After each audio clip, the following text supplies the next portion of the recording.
In 4.6, our goal is to be able to use congruent triangles to prove that corresponding parts are congruent.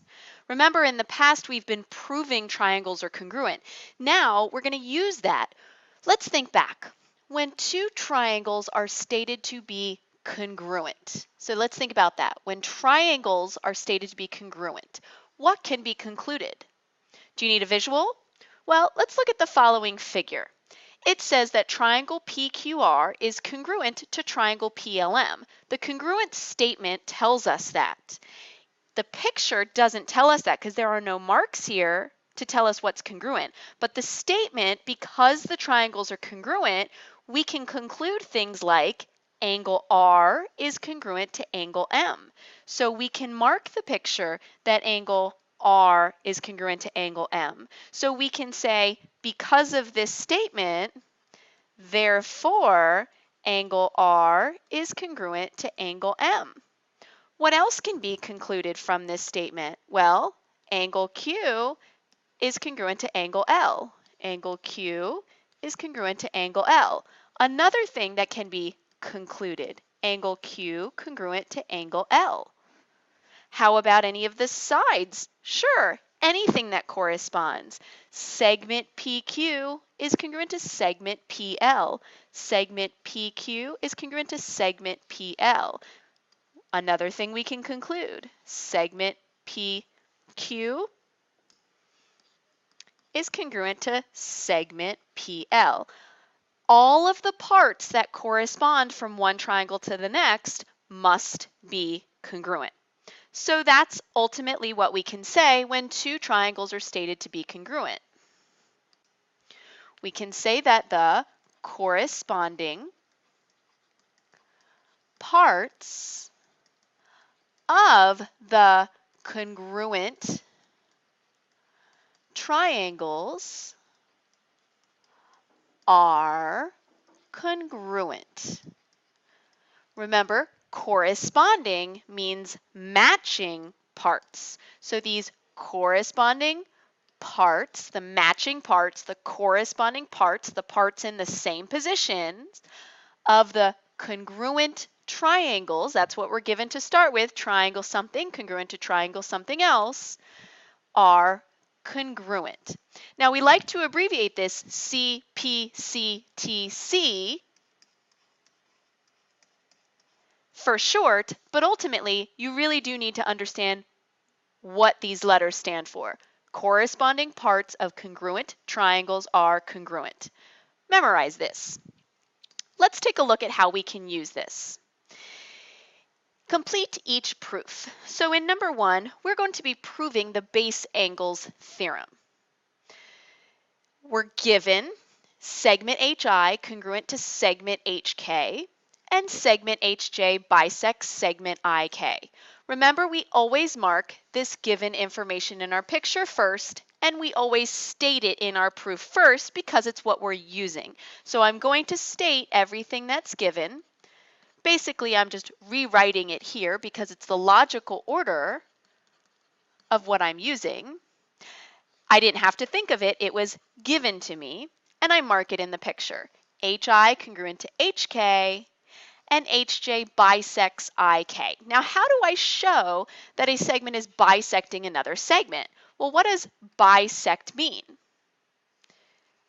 Bisect means to cut in two congruent segments. Cut it in half. Cut it in the middle at its midpoint. So how do I show that J is the midpoint? I mark this piece congruent to this piece. Now that wasn't given to me that these were congruent. We had to remember that that's what bisect means.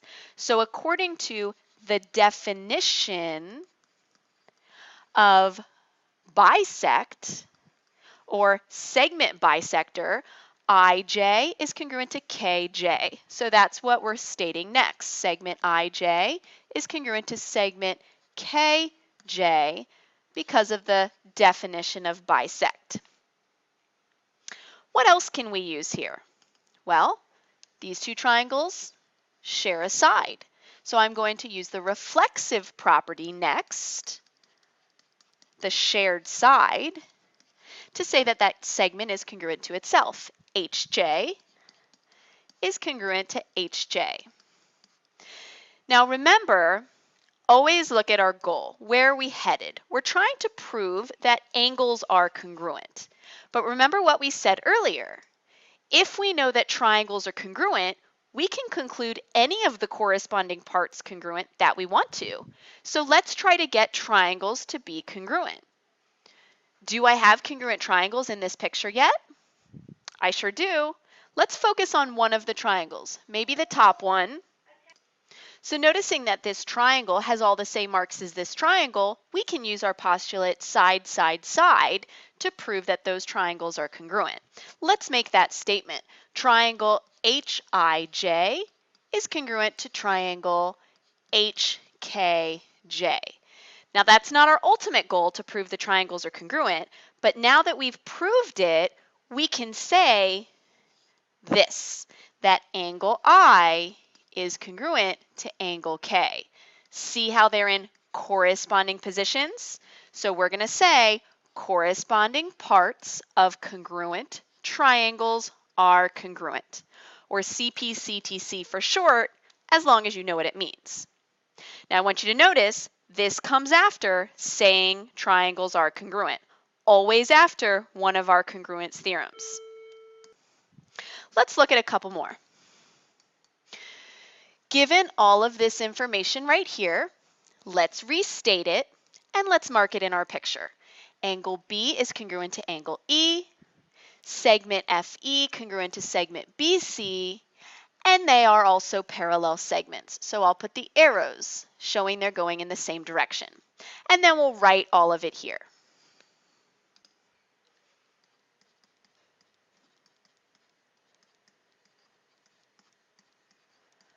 And remember, we didn't have to think of it.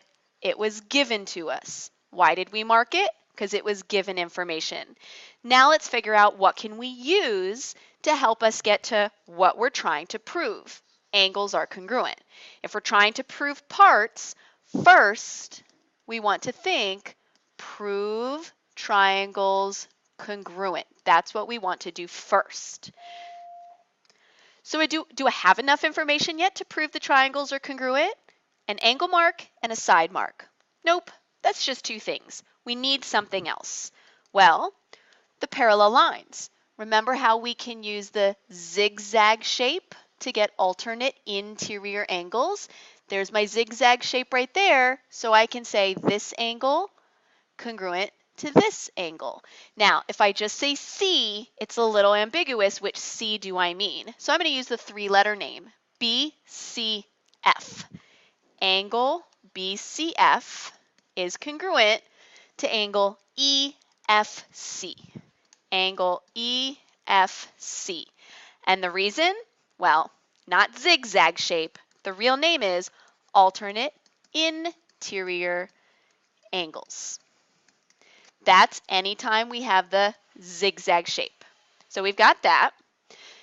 Now do we have enough information? Well, let's see.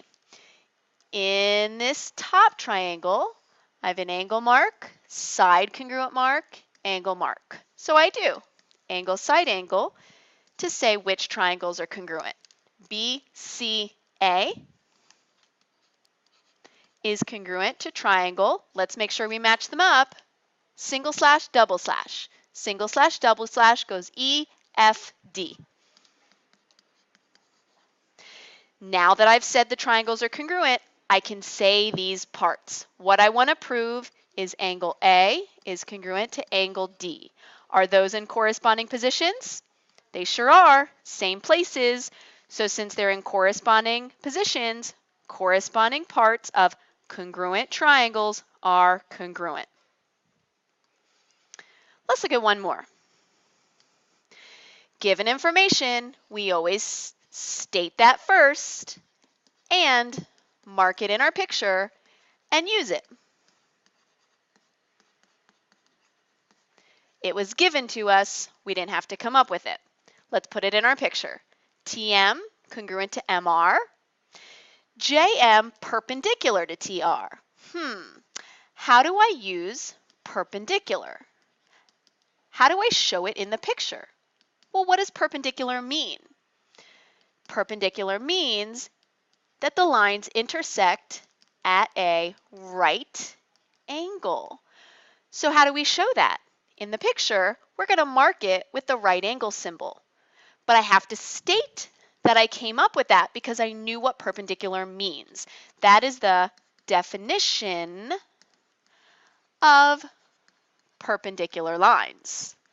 Perpendicular lines means they intersect at a right angle. So I'm going to say that angle JMT and angle JMR are right angles. Angle JMT and angle JMR are right angles because I know that's what perpendicular means. They're making a right angle. Now, I'm trying to prove these segments are congruent, but I've got to get the triangles to be congruent so I can do that. So if I look at one triangle, notice I only have a side and an angle mark. Not enough information. Let's try to mark more things. How about this shared side? Reflexive property? You betcha. Let's mark that we're using the reflexive property because that's our shared side, and segment JM will be congruent to segment JM itself. Now we have enough information. So now, looking at one of the triangles, I can use SAS. Side angle side tells me triangle JMT is congruent to triangle JMR. Now that I've said that, I've got my corresponding parts. JT, and JR are congruent segments. Segment JT congruent to segment JR because corresponding parts of congruent triangles are congruent. Yay! Do you notice a pattern? We always use Cpctc after a congruence postulate or theorem. So first we say the triangles are congruent, then Cpctc. Previous proof, triangle congruence postulate, then Cpctc. First one, triangle congruence postulate, then Cpctc. Make yourself a note of that. We always use corresponding parts of congruent triangles or congruent after congruent triangle theorem or postulate. And put some more stars and highlight that. Awesome. Take a few minutes to write a summary